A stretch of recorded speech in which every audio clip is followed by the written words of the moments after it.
Yeah. Well, you know I said I'm in Wasani. Hey, hey. This I wanna name Sweet Belize, Sweet Belize, yeah. Make a tell about me, Sweet Belize, Sweet Belize, Sweet Belize, yeah. Hey, hey, come and say Sweet Belize, yeah. Make a tell about me, Sweet Belize, Sweet Belize, Sweet Belize, yeah. Hey, you go linky kakara spot, camp on the beach. Girl wine and go down in the party. Michelle the bar down. What's that in my name? Me party all around volleyball. Play everybody. They have fun. You money best you put down the gun. That no time to kill man. No time for have fun. Janu, a time for have fun. I miss a Sweet Belize, yeah. I make a tell about me, Sweet Belize, yeah. Hey, hey, come and say Sweet Belize, yeah. I make a tell about me, Sweet Belize, yeah. And next thing. From me little and I grow, me see that life I know me trying my best to be a better big man. Me hope and pray me I go get that chance. On here, me hope me I go get that chance. Me reach home, no food in a pot. Me see a pint, me had to sell that for eat and noodles. Me had to eat that, hey, me had to eat that in a Sweet Belize. Yeah, I make a tell about me, Sweet Belize, yeah. Hey, come and say Sweet Belize, yeah. I make a tell about me, Sweet Belize, yeah. Hey, boom. Sweet Belize, I want me born and grow. Me love me country and me not sell out, no. Sweet Belize, I want me born and grow. Me love me country and me not sell out, no. Sweet Belize, yeah. I make a tell about me, Sweet Belize, yeah. Hey, come and say Sweet Belize, yeah. I make a tell about me, Sweet Belize, yeah. Hey, Mr. Sweet Belize, yeah. I make a tell about me, Sweet Belize, yeah. Hey, through adversity we rise. Mado lambs may come from. Big up. Wasani. And there you had Wasani Lino doing Sweet Belize as our opening performance. Wasani is, of course, a part of the community event taking place on Saturday, and that is being hosted by Walls Down, which is a foundation that you're working with through Yata. We have with us Joseph Stamp Romero, who's the founder of Walls Down, and we have Anna Suazo, who is the marketing and communications for the group as well. Good morning and welcome. Morning. Thank you, guys. It's nice to have you in Wasani, Lino, Wasani. That was a great performance. Gosh. Thank you so much. Yeah, something about Kikaka and volleyball to play. And we know that people will be able to see this performance as well at the event tomorrow. But let's get started in talking about Walls Down. Joseph, we know you for Yata, which is your artist group that you've been working with, putting together theater and many different programs. But how does Walls Down fit into that? I think Walls Down is a part of the social development aspect we've been missing. We've always known that art is a way to reach young people. But there has been talking to young people, talking to kids, to children, especially working Marlon in the Mayflower area. I realized that the involvement, the engagement has to be at another level. And so one of the things we realize is the amount of crime that affects our participants. The amount of not just gun violence, but sexual violence within the community, within homes.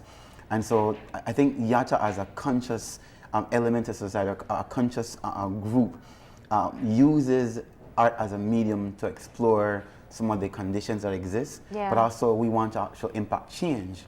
And so I've always been interested in doing, working with other organizations with community projects, in doing community projects of my own. And so moving beyond art has been something that I've been doing for quite some time now, and using art to do that. And so Wasani as a community project, I said I wanted to meet with some of the community members in Port Loyola, specifically considering what has been going on with the Fabbers Road area. And Anna was one of those persons who said, I think we want to do something. We no longer want to feel hostage to what's going on in our community. And so that's what created Walls Down. As a concept, Walls Down pretty much means that some of the discussions that we don't have about what's going on, specifically sexual violence with our children, has to become a discussion. And also the division that we have, one community can't engage in another community, or children from one community or youth. I think that's a reality that we can't accept. So we're saying the walls must come down. We can't have kids living in a community and saying that we're going to bring programs to them and they're going to find jobs there. That's not realistic. And so we're saying that we have to find a way to engage again. Can I just tell you how much I love this name? This is so powerful, because I think one of the things we don't talk about enough in Belize, and you were saying it, when you talk with children in specific areas, you're working in Mayflower now, they're imprisoned without committing a crime. And their only charge is where they were born and growing up. That's it. And they can't move, they can't go to particular schools, they can't go to different areas. If they want to go to some public event in another turf, it's off limits. And so you're hoping that you can reach out to them and break these walls down through choosing hope. And I'm really interested in finding out how you want to work with the community to really get them to that point, because that is choosing to no longer live in that prison of their community. And not that their community is a terrible, there's a dangerous environment. It's their home. It's where they feel most comfortable. But how do we begin to break down these walls? I think one of the things that we've been doing, especially having Anna, who lives in Port Loyola, Jane Russian specifically, where I grew up, and other people like Keisha, who's on the team, and other members who are not just part of Port Loyola as well. That says a lot to how we want to engage it. We want to look at people working together who are not just from the community, but outside the community, to create that model that the community people can interact, not just because they live in the same area, but they can drop on having the same interest, which is to see a transformation for that area, not just Port Loyola, but any area in the city or across the country that has our children and youth living those kind of those kind of reality of violence, no? And so we want to see how people in the community, we want them to engage with us, to be a part of it. You know, Joseph, in terms of the name Walls Down, definitely touching, and I've got to go with what Marlene said in terms of how we feel about the name. But one of the things that I've got to throw on in while you continue to excel in terms of, you know, dealing with these youths, this is actually everybody's business. Dealing with our youth is actually dealing with our country. And one of the things that we're doing, especially listening to Wasani, Anna, you don't get to wait. We're about to talk to you in a few, and we want your take in terms of dealing with it. I'm so passionate when it comes to this situation, because what you guys are doing now is transforming our nation for tomorrow. Anna, talk to us about what you're doing with the group and how it's working for you. What I'm doing with the group is that I look forward to seeing a change. Mostly you would often find that our country, Belizeans and all, will have a lot to say behind social media or other forms of Instagram, Facebook. It's something that we need to stop being isolated in that state and starting to do something. It's where we start to actually impact and do actions in our community, because those are what speak more, right? And especially right now in our community where we have mostly violence and sexual abuse against our children and nothing is being done about it. No one, and adults are not putting their part as well to communicate with their children and guiding them. It's everyone's business. Our children is everyone's business, and everyone should put a part in it to try to help and make a better future, because these are the people that are going to govern our country in the future. We need to guide them. They are young right now. They are easy to mold right now, and they look in these communities where they grow up. They see this violence in their home. They see this in the streets, and so this is something that so they grow into, and they say, oh, this is fine. This is the norm. We need to teach them that, no, this is not the norm. You can make a difference. You can change. There is many people who have done it. Mr. Stamp has done it. I myself have done it. And it's not easy because you are already categorized into something. Because you live in this area, you are categorized to this already. They don't want to give you a chance or so, but it's something where you have to be passionate about what you want to make a better change in your life, and you have to push yourself to it. and that's what we want for children. And what was your push? I mean, people grow up in an environment sometimes, community sometimes, and they hate what they see. They're frustrated with what they see, and they feel helpless and hopeless. But what pushed you to say, you know what, I will get involved and be a part of being a change in my community? My push was that I just got tired of not doing anything, and I said I want to do something now. And with Mr. Stamp, I decided that I will be part of this, and I'm committed to actually make a change. That was my push there. Wasani, can you tell us about yourself? What inspired you to do music? Tell us about you. Okay, well, basically about me, I'm a resilient youth. Yes. I'm a resilient youth to mention. I received a Youth Resiliency Award about last 2 weeks. Yeah. And I am grateful for that award, and that put me at the spotlight and let me know that, you know what, Wasani, you are somebody, Benjamin, you know, and so that gave me the kickoff start that I'm ready to do anything positive from the get-go.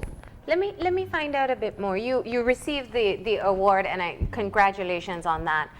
You are actually one of the young people who you've been involved with the CYDP program, and that program, of course, is meant to help to reform young people or to elevate them out of the typical behavior you see in your neighborhood. Did you choose to get involved? Did you have somebody really working with you to try to find a different outlet, in this case music? Yes, ma'am. Well, it all started about 2015, 16, whereby I met Mr. Joseph Stamp at the Gateway Youth Center. Yeah. Yes, I was a member at the Gateway Youth Center, and I'm grateful for the Gateway Youth Center, you know, because Mr. Crawford, he pushed me and told me, you know what, you have talent, Wasani, and I used to write poems. I used to sing for them at the center and what's not, and they're like, I got a studio for you, Mr. Crawford. I have a studio for you. And that's where I got introduced to the DYS studio. Yeah. Yes, and then that studio is great. Anybody can feel free to visit the DYS studio. Yeah. It's free of cost. They will help you. They will work with you. Yes, Mr. Ray, Rayburn. he built my Mr. Rayburn, he built my rhythm off the bat. We take approximately an hour to get this sweet Belize ready and mixed. Yeah. Yes, man. So I'm grateful, and that's what pushed me to, you know, want to do music more often. What do you tell other young people when you see them starting to go down the wrong path about making that change? Well, what I have to say to young people is that excel with respect, you know. Respect will carry you a long way. Yeah. Be determined. Whatever aim you have, go for it. Don't let nothing bring you down, you know. And that's the push. That's the aim. Yeah. Don't let nothing bring you down. If you have a goal, you go for it. Nothing will stop that. So Joe, take us back to the program. You have your official launch tomorrow. Yeah, That's what we're here promoting. Yeah. And it will be a community event. This is only one aspect of the One program. aspect of the program. We have a radio drama we're working on. Pretty soon we have some pro-community videos that we're working on as well. We want to do a Deaf Chorus, which is our foundation, the Yata Theatre Productions. What do you mean, Deaf Chorus? Deaf Chorus is a production based on, we believe that there's a collective voice for young people right now that they're saying, with all the crime that's going on in Belize and the sexual violence and everything, we believe that there is a collective chorus that's saying they need help. We need to do more. And I don't believe that the response has been the correct response. And don't get me wrong, I don't mean to criticize any particular response, but I think we need more. We need to have a much more collective approach. Yeah. There needs to be much more persons involved in the discussion of how we approach what's going on in Belize and how it's affecting our young people. So Deaf Chorus is really saying that there's a lot going on, but it's falling on deaf ears. So you have this group that's bawling out, but it's falling on deaf ears. And so the whole idea is exploring gang retaliation in the family through this play called Deaf Chorus. And so the Wazang event is another aspect of the Wazang project. Yeah. And so we're grateful that Restore Belize came on board, the Department of Youth Services came on board to assist us because we needed a lot of mobilization to be in Port Loyola on Saturday. And also the people in the community who are coming out as volunteers to assist us for that entire day. Because the idea is to lock down that portion of Faber's Road and to what have area in Faber's Road? Where Gill Street is and North Finley. Okay. Oh, okay. So Okay. it's Faber's Road, not area. Faber's Road extension. Because when people say, when you hear Faber's Road, you think that particular stretch. Yeah. So we're talking in the vicinity of Excelsior High School right. down going on. Yeah. All right. Correct, So correct. in terms of, because it's so inspiring to know what's going on. Because these are some of the things that we don't hear about as much as we should. Because we follow what's nice out there. So if one would like to be a part of Yatta or Walls Down because we want to change our life, but the avenue might not be there. I'm just hearing about this. What can I do? Oh, there's a Walls Down Facebook page. We're grateful to have Anna, who was able to do, to do our media work for us and have us visible. And so there's that. People can also reach me at DYS. I have a private office there, so they could also. And today we're going to be in Port Loyola. Me and myself and Kirk Samuel, which are a part of the team. Kirk is a student is a UB student. He works in PG, and but he's traveled all the way down to be a part of Walls Down. Excellent. And so we'll be in Port Loyola today, getting named. We still have to organize a basketball game for tomorrow. Okay. So So people you could have street ball, you have music. What else can people expect at this event? Kids activities. We have bounce house, trampoline, popcorn, cotton candy. There's a peace mural that's going to be done tomorrow by the children as well. We're going to use that wall that's attached to the preschool, Port Loyola preschool. Yeah. The idea is to have, and I expect to have a traffic of children and youth tomorrow, and that's the intention. The idea is to take back that area for youth and children. And so once we have all these young and fresh minds running around tomorrow, that is the concept of Walls Down as well. So that, because you don't see that in Port Loyola anymore. You don't see it in most communities anymore. It's either stay inside because they might get shot. Well, tomorrow we're asking the police that their job is to protect this event tomorrow. And it's a daytime event too. It's 9 to 5 p.m. On that particular area, Gill Street to Nurse Finley. You're shutting down the streets. You're taking back the community. And I love the concept of that. And I don't want to miss the opportunity, though, that you're not only talking about gang violence and as is very common, we tend to talk less about the sexual violence that happens within communities. Why was this such an important priority when it's easier to get people to talk about gang-related crimes than the terrible onslaught of assault that children face sometimes in their homes? Well, definitely for me, I think that infant that was recently in the news was a huge trigger point, and I've dealt with sexual violence before with other young people, but that to me was I said that was enough. And even though I think there's a lot of emotional response to things in Belize where people come out, people march, but then there's no sustainability. We don't move beyond that. We don't create a system or even policies that says this will never happen again, or it should not be allowed to happen again. And so definitely, I work with a lot of young people that are often victims of sexual violence. And sadly, sometimes when you refer them to the person who's supposed to be helping them, it doesn't happen. I think there's a lot that we need to review in how we approach children that are affected by sexual violence, because oftentimes the perpetrators are still in the home until the mom decides or someone decides to say, we're going to report him. But if it's their family member, someone that we don't want to shame, we don't want to seek or a provider, then that victim has to live with that reality for a long time. Wow. And for the rest of their lives. And so how do you touch a sensitive issue like that through your community outreach? Well, I think that's a good question. I think once you raise that question, I think I don't have a choice except to say that I myself, as a child, was a victim of sexual violence. And I've never said that before, and I promised Stephen that I would not. But I say that because if I want to raise someone's honestness, to put it this way, I have to be prepared to stand in it. Of course. And so I can say that it impacts your life for a long time. And if I know that kids are still going through this presently, I have to be bold enough to put my name out there and say, I know what that feels like. I've never said this publicly because this is Belize. And I don't like people trying to deal with me based on my past, because I've moved beyond that. And people often want to see you for what you were. But the idea, the whole sexual violence is something that I find that we must begin to talk about. Of course. And if people say, how would you know? Why would you want to talk about that? I can say, well, because I have history with it. Yeah. And so, but that's how you raise it. I think for me, that's what makes me bold enough to deal with that issue. But that gives you a totally different perspective when talking, especially to the parents who don't act fast enough, who doubt what their kids are saying or feel compelled to keep the provider despite the abuse. Well, I can't imagine what it's like to talk to parents knowing your own personal situation, but what do you tell them to have them understand that this is not a situation that can continue to be hidden and needs to be addressed? Well, I think one of the things that they have to understand is that it's not just an incident that happens.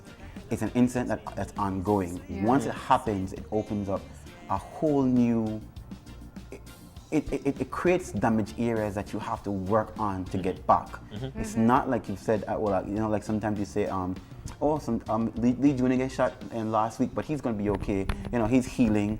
That's not the same thing for sexual violence. Once you feel that you've been intruded upon especially by someone that you respect, someone supposed to be a protector, it does something to your psychology. And you see that happening in girls. We explored that through my play Sleepless Girls, where one of my characters was abused. And so the history of that, I think, has been something that I wanted to explore a long time ago. But I had to mask the experience behind my characters because I didn't feel safe to talk about it. But once an infant was molested, once I began to talk about it to myself and say it's time to really nip this in the bud, it had to become a discussion that I would be able to say to you right now and to John that I know it has to be something we address because it still happens. We have a culture of sexual violence in Belize. And it's like a norm. It's far more common than people think. I do want to say one thing at this point. Thank you for being brave enough to say it on live TV. And I'm sure that people who are listening, who are going through the same thing, can see someone who has been able to transform their life despite the violation and the pain and all the issues that come along with this violation. In touching a topic like that, though, you go out into, and I remember when we spoke about girls, you said it. You said you could see when the cast reenacts particular scenes, the discomfort and the hurt and the connection that is made instantaneously, which is a really great indicator that some people maybe experience the same thing. How do you work with them after, though? When you open up these scars, it's hard to leave the wound just open. Well, personally for me, I'm trying to work with counselors who at schools who through the plays recognize this thing happening with the girls at schools. And so having them to understand that if we open this wound up, you've got to be, in fact, the good thing you have to have the first aid kit ready. Exactly, and they have the training. And I find that some people, even the professionals, are afraid to have this discussion. There's a lot of shame for the victim, and so they themselves often feel shame for that victim. But I think we've got to realize that it's that same shame that causes later on destructive patterns of behavior. Of course. And so we can't survive in the shame because we're not living in the shame. You say life goes on, life does not go on. Life can go on destructively, and so that's not the same thing as living. And so we can't function in the shame of saying, you're uncomfortable, aren't you? We have to be able to move beyond the shame because that discomfort might lead to healing. It's just so mind-boggling to know what people go through. One of the things that I'd like to task Belizeans with is actually the style of reporting what you see, reporting what you know, rather than to have the mindset that my family would be put to shame. Why drive somebody's life into the ground because of what they've been through? That's messed up. So one of the things I wanted to get at for you is, being somebody who work along with youths. How often do you hear these things, and what do you say in terms of youths now coming out to talk about what they've been through? And I'm saying this because being vocal gives people the avenue to be vocal. So often do you hear these things? What do you say? I think that I have girls who I work with who cut themselves. girls who I know are going through abuse, sexual abuse, uncles, brothers. And so oftentimes, I'll be honest, like they're not ready because they're young. They're not ready to just be vocal.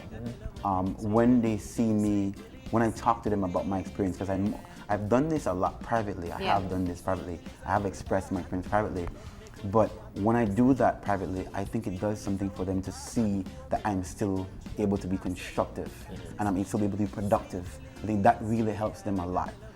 However, I don't think it helps them to know beyond the shame because it's not a public discussion.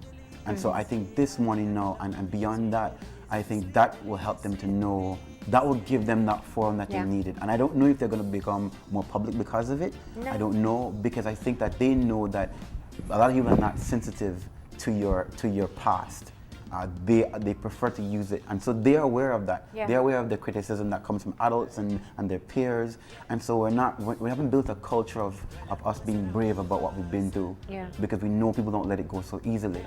But I think it does help them to be able to say, I can talk about this privately with a counselor, because some of these girls and boys don't talk even to counselors.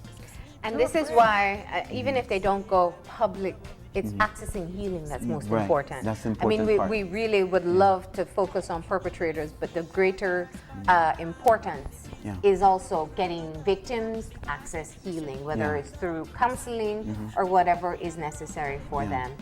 I'm glad we didn't we took the time to be able to look at the sexual violence part, because it is a lot more prevalent in our country than we realize. But we are talking gun violence, sexual violence, and all of that to be reverted and to build a community spirit. So the community event is for people in the area to come out. Tell us what you are hoping you'll be able to achieve at the end of the day. I think definitely removing that fear, that idea that we have to be walled into our communities. I think definitely I don't see Port Loyola, for example, like perhaps Anna does, in terms of Anna is always talking about like she's so upset with all the crime. The Port Loyola I grew up in was different. Yes, there were gangs, but we had dancing and we had singing and we were doing different things. But now it's like you see just the gang culture. You see just the violent culture. There's something else there. I'm not just talking about just Port Loyola, any other community, because I used to work behind Victoria Street as well. I used to work in those areas with those kids, and I didn't see that. We had a Belize that I think was, we had a reality that we were dealing with, but we were still engaged and we were still active. But now you see all this hopelessness, and you get a sense of what do we do, and waiting for somebody else to do it. I think that we're going to wait in vain. If we live in a particular community, we have to fight for that. And I've never forgotten about Port Loyola, even though I don't live there anymore. I still traverse that area regularly. I have family in that area. I have friends in that area. You're a Port boy. I'm a Port boy. And so I think that the idea of it is to remove that hopelessness that we can't do. This is what it is. And you're working with people who are still in the community, like Anna. And Anna, what do you say to people who live in the area about coming out? Well, what I say is that before that answer, I just wanted to add to what he said, the hopelessness part. It's very sad when you see people that grow up, because I saw a lot of those kids back there grow up, and you just see them going to nothing, and it really hurts me to see that happening with the children that I saw their mothers having them in their arms, and it's really hurtful to see those kind of things, and that's what moves me to want to make a difference there. Right? And what I say to the children back there and the youth back there is that don't feel isolated, that this is the only way in our community to live. There is the whole purpose of Wasani is to break that chain. We can make a difference, and I'm kind of sentimental about it. Right? Understood. Yeah, and it's where we want to see something happening differently there, right? And just to share, I would like to share that for youths at the back at Port Loyola, anywhere. We're all born to do greatness, you know. Of course. Greatness is the power inside. You can't just waste your time and life through doubts and fears, you know. Come out, bring out your talent, whatsoever you have. Bring it out to the public. Be positive, stay positive. That's the way. All right. So And it's popcorn one there. and music, food, basketball, activities for the kids, bouncy house. The kids will, I'm sure they'll be dragging out their parents then to some. 9 to 5 p.m. on Faber's Road. It is the official launch of the Walls Down program, and this is a Walls Down event. How can people support you if they want to be a part of the initiative? Definitely, we would really appreciate it tomorrow. We're still trying to get our tent established. We're still trying to get water for the basketball players. People can, like I said, they can buzz up on the Facebook page, Walls Down, the Walls Down page, drop us a message, or we'll follow up. We're always tracking it. Today we'll be around and about. And so they can, like I said, they could buzz me at DYS, and I'll be as well. But the Walls On page, I think, is the most effective way to reach us, so that we can follow up on that message. Well, thank you all for coming in, and best of luck with the event and the rolling out of the rest of the program. Thank you, guys. We're going to go ahead and take our final break, and when we come back, we'll have our wrap up, so stay tuned.